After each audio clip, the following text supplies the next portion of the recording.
Hello, Environmental Policy 1 students. Dr. Conway back for week 4 on waste management. This one needs to be, can be a little bit less lengthy than the overall one on chemicals, because most people have a basic understanding of waste management. But one of the things that we need to keep in mind, and just like in chemicals, there's different types of chemicals. In waste management, there's different kinds of waste streams, and those waste streams can be everything from solid waste, which is typical of what comes out of a household.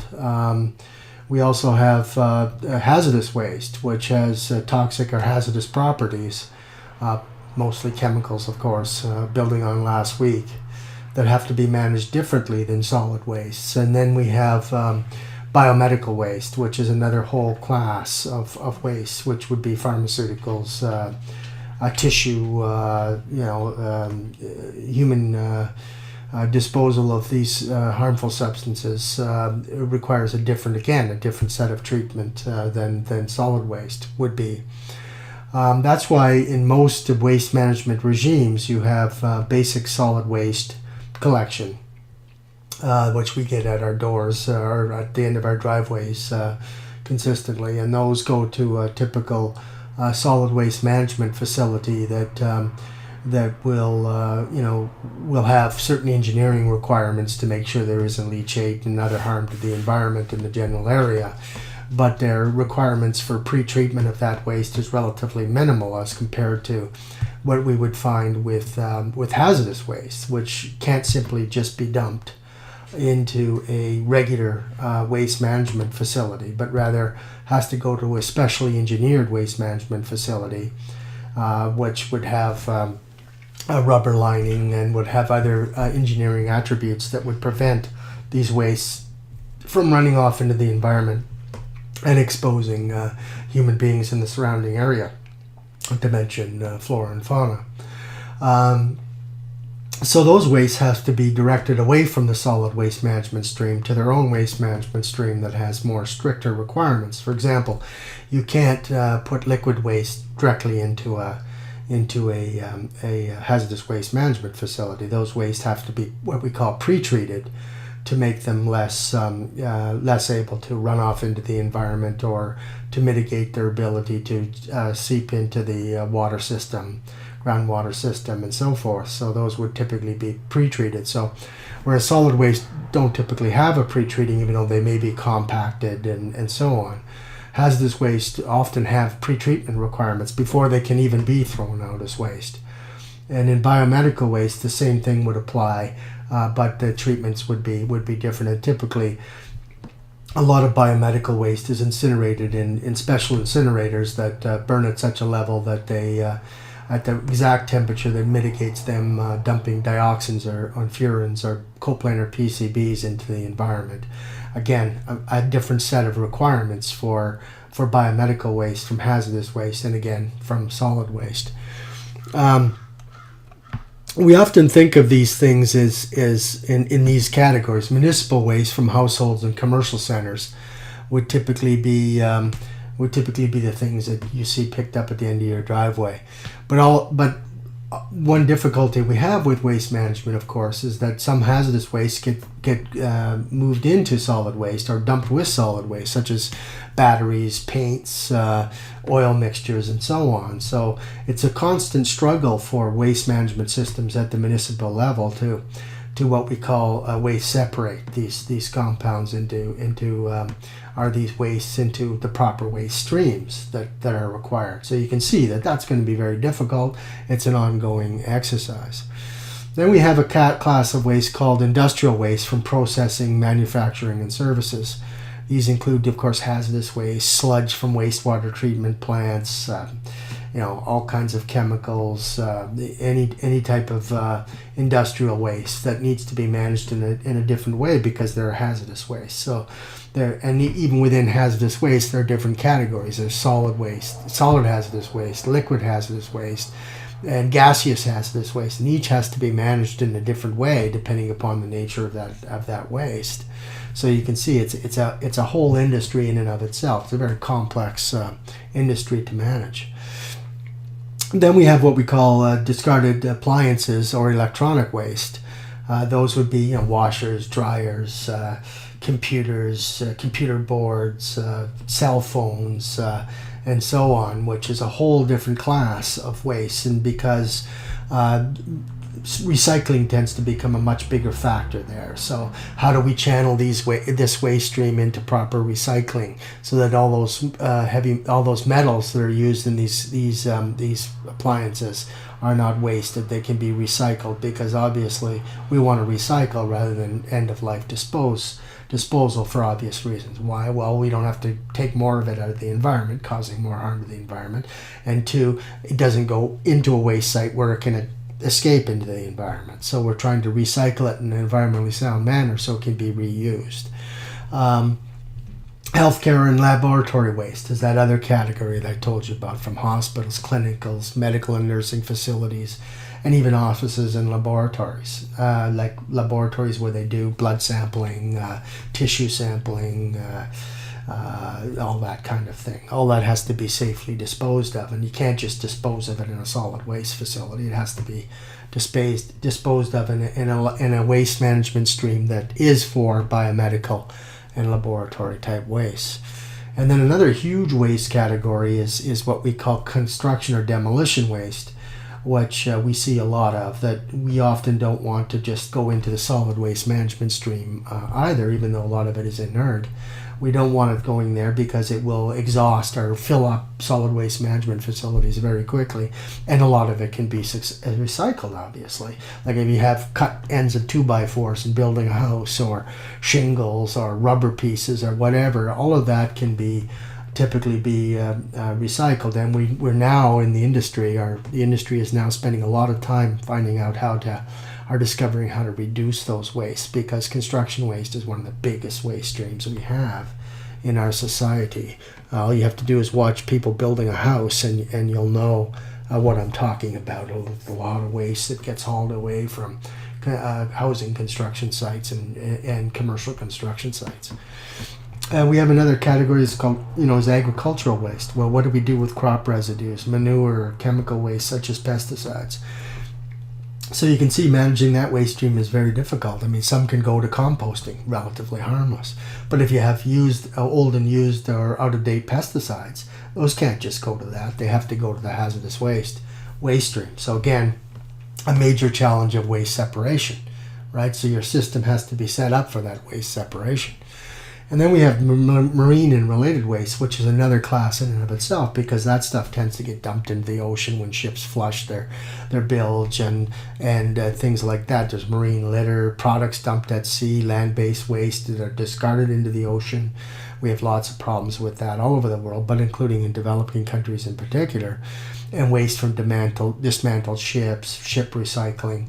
All of those issues is another whole class of waste that tends to require a certain unique set of management efforts to manage them properly in an environmentally sound way. And to give you a sense as to the sheer volume of different kinds of waste, even just in the hazardous waste category, all you have to do is look at the annexes of the Basel Convention on Transboundary Movement of Hazardous Waste and their disposal. And you will quickly see that there are hundreds, if not thousands, of different categories of hazardous waste that need to be understood and need to be managed properly. Liquids from solids, solids and liquids from gaseous compounds, and so on, each of them requiring different hazardous waste management specifications. So, I mean, there are people out there who are environmental officials who are just waste management experts, because the field is huge, and knowing how to manage these things. And again, that is remember I described to you before the life cycle of a product. Well, the end of life cycle is a huge management challenge for the global community. And why? Well, because as we become more urbanized and more technologically advanced, our economies grow, our population grows, we also tend to be much more consumer oriented, and the chemical intensification of the waste that we produce tends to be much higher. We used to use paper bags, now we use plastic bags, chemical compounds. Okay, we used to be quite happy with one or two types of antibiotics. Now we have dozens. We used to be, interested. We used to have a few hundred types of chemicals. Now we have 100,000 and something chemicals. All of those with different waste waste management obligations. So you can see that the challenge of waste management and its massive growth. I mean, waste is growing at a phenomenal pace globally. In our consumerist society, and for example, all we have to do is look at the difficulty of managing just cell phone waste over the last 20 years and how that has just grown astronomically, because the whole system is designed for you to turn over your cell phone every 2 or 3 years. Well, where does that go? Well, it's probably reconditioned, shipped to a developing country for another year or two's use, and then ends up as waste in a developing country. Is that harmful? Absolutely. Plastics, heavy metals, other chemicals within the phone, and so on. If that stuff is not managed properly and all gets out into the environment, it's a disaster. I mean, we see that in a lot of developing countries now, where they have poor workers sitting there with just shorts on, trying to recycle all these electronic compounds, getting exposure to the heavy metals and so on and so forth. Very damaging. And if that gets out into the environment, because what they can't recycle is ultimately disposed of inappropriately, the damage is very significant to human health and to the environment. So managing these waste streams becomes a huge challenge for communities, and we see that everywhere. I mean, solid waste management facilities fill up; they have to start shipping waste. That's environmentally harmful, both for greenhouse gas emissions and for risk of waste dumps and travel. Even worse if that's hazardous waste that's being shipped, and so on and so forth. So managing the consumer society and dealing with planned obsolescence of products like cell phones and televisions and things like that continues to be one of the greatest challenges that humanity faces in terms of environmental protection. I mean, it's not as sexy as climate change or even as chemical transboundary movement of chemicals like mercury from China to the Great Lakes. And I mean, it's all really exciting and sexy stuff. But at the end of the day, one of our major challenges that we face and will continue to face, it's a growing problem, is just waste management. I mean, it's a huge issue for developing countries in particular, who don't have the resources to create proper disposal facilities, who don't have the technical capacity maybe to manage the various hazardous waste and biomedical waste streams in the proper way. That stuff gets dumped on riverbeds and just buried without any protections. I mean, it's a huge problem. And that will continue to be the case until we come to grips with design for the environment. I mean, getting rid of planned obsolescence, designing products that are have components that are more easily recycled, that don't have to be disposed of. These types of techniques that we'll learn more about as we go through Environmental Policy 1 and Environmental Policy 2.